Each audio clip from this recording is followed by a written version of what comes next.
มาเด้อไผจะมากินข้าวนำมื้อนี้ตำบักหุ่งกับปิ้งไก่ซีนหลอดกล้วยแคลิฟอร์เนียกับผักขาดบัวละพาแคบหมูข้าวเหนียวห่อนๆอ่ะส่วนพี่น้อง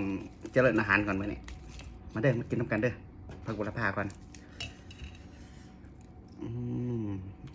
นี่เสียดายมื้อนี้บ่มีต้มไข่แต่ว่ามีปิ้งไก่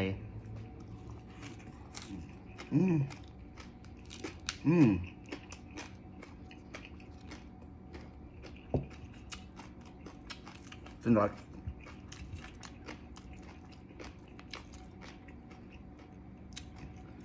สินหลอดกล้วยยุบ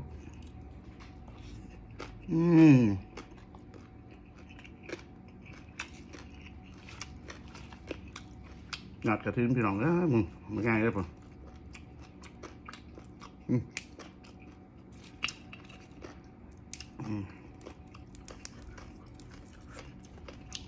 แสบอาหารบ้านเฮา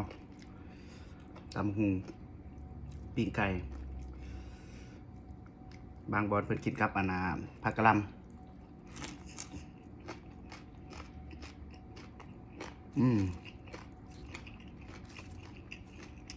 ครับหมู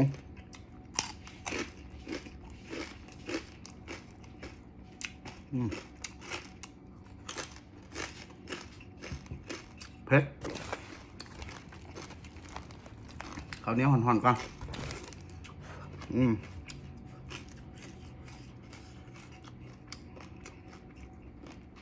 เพื่อหน่อยเผ็ดเติบเลย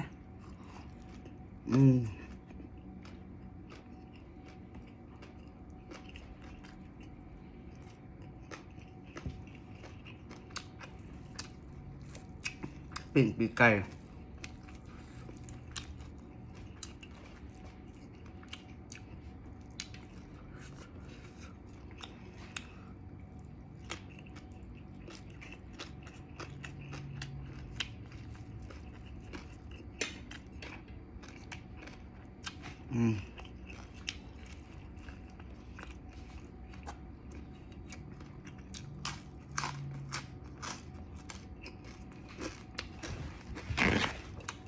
นั่นแหละตำหุงเลยต้องเผ็ดๆต้องแสบเนาะ